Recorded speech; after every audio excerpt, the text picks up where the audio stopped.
आज के इस वीडियो में हम बात करेंगे फेनेटिक्स के बारे में। गाइस, फेनेटिक्स क्या है? नया टॉपिक है, बीएससी थर्ड सेमेस्टर के 5वीं यूनिट में है। ठीक है, फेनेटिक्स, क्लैडिस्टिक्स, बायोमेट्रिक, ये सब क्या होता है, एक एक करके वीडियो आपके सामने हम लेकर के आएंगे। सबसे पहले आज हम डिस्कस करेंगे फेनेटिक्स के बारे में डिटेल। ये फेनेटिक्स होता क्या है? The phonetics classification came into being in the year 1763 and was first given by Mitchell Adamson. सबसे पहले मिचेल एडमसन नामक साइंटिस्ट ने 1763 ईस्वी में फेनेटिक्स दिया था। अब ये दोस्तों, फेनेटिक्स होता क्या है? तो ये एक प्रकार का क्लासिफिकेशन है, मतलब प्लांट्स का क्लासिफिकेशन या एनिमल का क्लासिफिकेशन करना है। तो कुल मिलाकर के इस बेसिस पे करते हैं, उसके मार्फोलॉजिकल करेक्टरिस्टिक बेसिस पे पहले के समय में जो साइंटिस्ट लोग क्लासिफिकेशन करते थे वो इसी बेसिस पे करते थे। तो उसी क्लासिफिकेशन को एक डाइकोटोमसली ब्रांच के माध्यम से या ट्री के माध्यम से यहाँ पे एक्सप्रेस करना ही फेनेटिक्स कहलाएगा। जैसे दिया है पॉइंट में, देखिएगा, it is A type of classification. ये एक प्रकार का क्या है? क्लासिफिकेशन का टाइप है, which is based on the overall similarities of the organism. ये एक प्रकार का क्लासिफिकेशन है जिसमें सिमिलरिटी के आधार पे किसी भी ऑर्गेनिज्म को क्लासीफाई कर दिया जाता है। उसी को हम बोलेंगे phenetics. Phenetics means physical characters. ठीक है, it came in an era where advance method and technology were not available. ये तब का है, यानी फेनेटिक्स का जो क्लासिफिकेशन दिया जा रहा था वो तब दिया जा रहा था, इतना ज़्यादा टेक्नोलॉजी अवेलेबल नहीं थी, जिसके माध्यम से फिजिकल कैरेक्टर बेसिस पे जो ऑर्गेनिज्म का है क्लासिफिकेशन है वो दे दिया जाता था। ठीक है, in this type of classification group were made based on a single और फ्यू ऑब्जर्वेबल कैरेक्टर। गाइस, जब एडवांस टेक्नोलॉजी अवेलेबल नहीं थी, आज के समय में बहुत सारी टेक्नोलॉजीज आ गई हैं, बहुत सारी सुविधाएं हो गई हैं, जिसकी वजह से प्लांट्स का क्लासिफिकेशन करना आसान हो गया है। लेकिन प्राचीन काल में, इसके पहले अगर देखा जाए तो क्लासिफिकेशन जो थे प्लांट्स के किसी एक कैरेक्टर बेस पे यहाँ पे दिया गया, जैसे सिंगल कैरेक्टर, किसी एक कैरेक्टर या एक या दो कैरेक्टर के बेसिस पे ओवरऑल प्लांट्स का क्लासिफिकेशन कर दिया जाता था। तो जाहिर सी बात है, कोई न कोई मार्फोलॉजिकल कैरेक्टर देखा जा रहा होगा, यानी किसी किसी मार्फोलॉजिकल कैरेक्टर बेस पर ऑल प्लांट्स का क्लासिफिकेशन कर दिया जाता था। तो इसी को बोलते हैं फेनेटिक्स कैरेक्टर। अब ये जो फेनेटिक्स कैरेक्टर है उसको एक ट्री के माध्यम से यहाँ पर प्रस्तुत करना या दिखाना फिनोग्राम कहलाएगा। ठीक है, आगे हम आपको बताते हैं। फिर जैसे दिया, phonetics is a type of numerical taxonomy. ये एक प्रकार का न्यूमेरिकल टैक्सोनॉमी भी है। न्यूमेरिकल टैक्सोनॉमी का क्लासिफिकेशन आपको आगे मैं बताऊंगा। Where organism are arrange according to the overall similarities of existing organism based on available character. यहाँ पर जो फेनेटिक्स है वो एक प्रकार के न्यूमेरिकल टैक्सोनॉमी है, जहाँ पर ऑर्गेनिज्म को अरेंज किया जाता है उनके ओवरऑल सिमिलरिटी के आधार पे। मतलब किसी का एक कैरेक्टर, अगर किसी के रूट पाई जा रही है एडवेंटिटियस रूट, तो दूसरे वाले प्लांट पे देखा जाएगा कि उसमें भी रूट कैसी होगी, एडवेंटिटियस रूट ही होगी। उस बेसिस पे उसको क्लासीफाई किया जाएगा। ठीक है, तो जो ऑर्गेनिज्म में कैरेक्टर दिखाई दे रहे थे उसी कैरेक्टर के सिमिलरिटी के आधार पे, किसमें कितना समानता है, उस आधार पे ऑल प्लांट्स को या ऑर्गेनिज्म को क्लासीफाई कर दिया जा रहा था। उसी को बोलेंगे फेनेटिक्स कैरेक्टर। ठीक है, this type of classification is termed phonetic classification. और ऐसे क्लासिफिकेशन को फेनेटिक्स कैरेक्टर बोलते हैं। जैसे यहाँ पे मैं आपको नॉर्मली बता दे रहा हूँ, ये आप देख सकते हैं, बेंथम हूकर सिस्टम को आप ध्यान से देखिएगा। तो बेंथम हूकर ने एंजियोस्पर्मिक प्लांट को सिर्फ कुछ कैरेक्टर के आधार पे 3 बड़े ग्रुप में डिवाइड किया गया, डाइकॉट, मोनोकॉट और जिम्नोस्पर्मी। अब आप देख सकते हैं कि डाइकोटिलीडन में 2 कोटिलीडन पाया जा रहा था, इसलिए डाइकोटिलीडन ग्रुप बना दिया। मोनोकोटिलीडन में एक ही कोटिलीडन थे तो अलग बना दिया। ठीक है, जिम्नोस्पर्म में कोटिलीडन थे, एक ही कोटिलीडन थे, लेकिन वहाँ पर नेकेड ओवरी पाए जाते हैं, यानी जो ओवरी का फॉर्मेशन नहीं होता है, ओव्यूल जो होते हैं वो नेकेड पाए जाते हैं, तो उनको बीच में रख दिया गया। अब ये तो इनकी बहुत बड़ी डिमेरिट थी कि जिम्नोस्पर्म को मोनोकॉट डाइकॉट के बीच में रखा है। बहरहाल हमको देखना है कि कुछ ही कैरेक्टर के आधार पे इन्होंने एंजियोस्पर्म को क्लासीफाई किया। तो ये जो एक दूसरे के बीच में इसमें सिमिलरिटीज पाई जा रही है ना, डाइकाट, मोनोकाट, जिम्नोस्पर्म, जो सिमिलरिटीज है इसी को बोलते हैं फेनेटिक्स। दूसरी तरफ देखेंगे थैलेमी फ्लोरी को कैसे क्लासिफाई किया है, इसको ध्यान दीजिए। थैलेमी फ्लोरी जो है डाइकोटिलीडन की क्या है, एक सीरीज है। अब इस सीरीज में देखा जाए तो 6 आर्डर रखे गए हैं, सिर्फ कुछ ही कैरेक्टर के आधार पर 6 आर्डर अलग अलग कर दिए गए।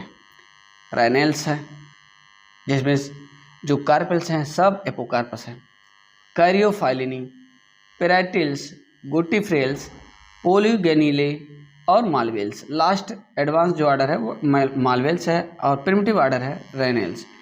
तो जाहिर सी बात है जो 6 आर्डर में क्लासिफाई किया गया है तो इनके कुछ ही कैरेक्टर के आधार पे इन सभी आर्डर को क्लासिफाई किया गया, अलग अलग कर दिया गया है।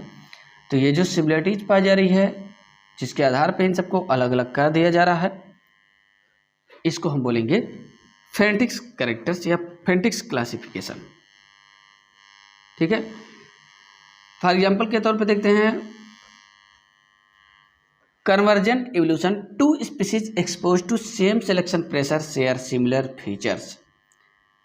समानता पाए जाने वाले कैरेक्टर्स, जो समान कैरेक्टर पाए जा रहे हैं किसी एक स्पीसीज में, जाहिर सी बात है कि ऐसे बहुत सारे कैरेक्टर हैं जो एक समान पाए जा सकते हैं। जैसे एग्जाम्पल के तौर पे देखें तो cacti like plants live in desert. जो कैक्टी लाइक प्लांट्स होते हैं वो डेजर्ट में पाए जाते हैं।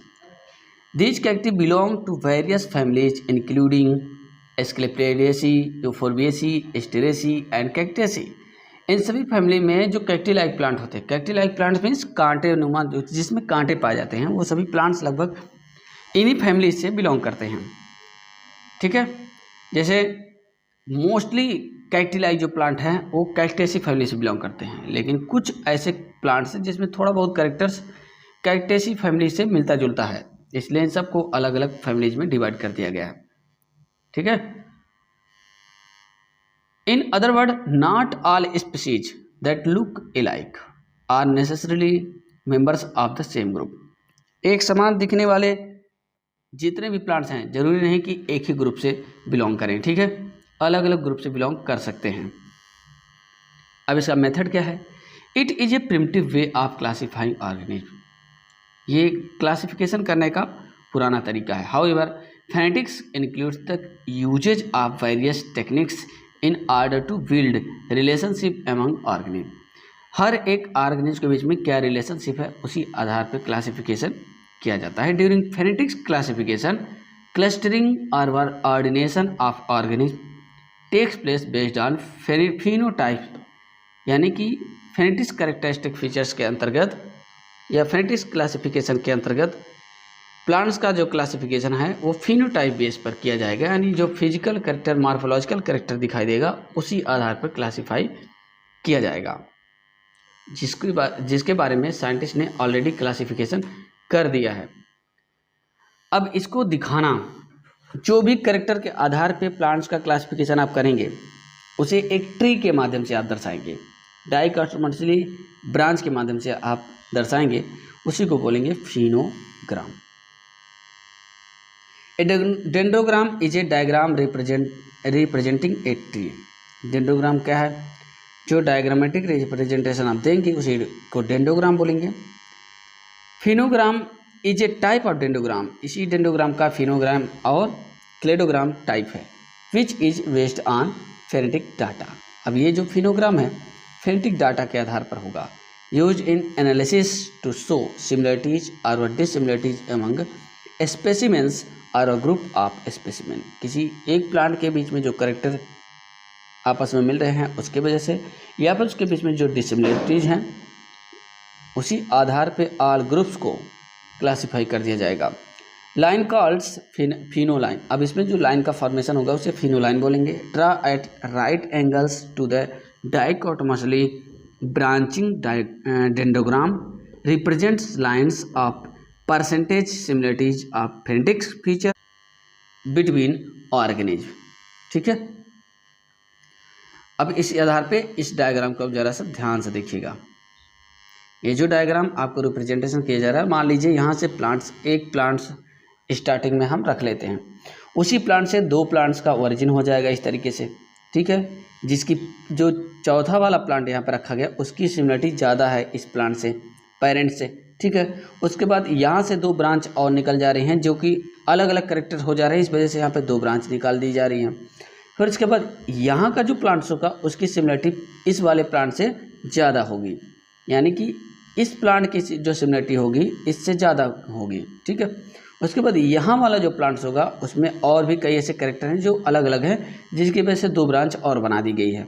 अब तीसरे वाले का जो कैरेक्टर है वो इस वाले प्लांट से ज़्यादा होगा, ठीक है, यानी कि डायरेक्ट हम कह सकते हैं इससे भी ज़्यादा होगा। यहाँ का जो तीसरा प्लांट है इसका कैरेक्टर इस वाले प्लांट से यहाँ पर जो रखा गया था उससे ज़्यादा है, इससे ज़्यादा मिल रही है, जबकि इससे काफ़ी चौथे वाले प्लांट से काफ़ी दूर है, ठीक है।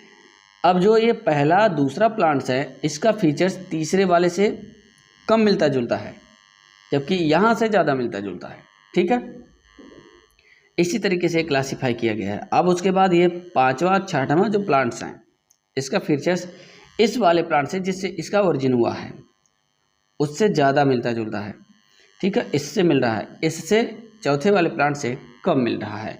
तो इस तरीके से ब्रांच बना दी जा रही है, ठीक है ना। अब इसी को बोलेंगे फिनोग्राम, इसको बोलेंगे फिनोग्राम, जिसके माध्यम से इसको दर्शाया जा रहा है। ओके,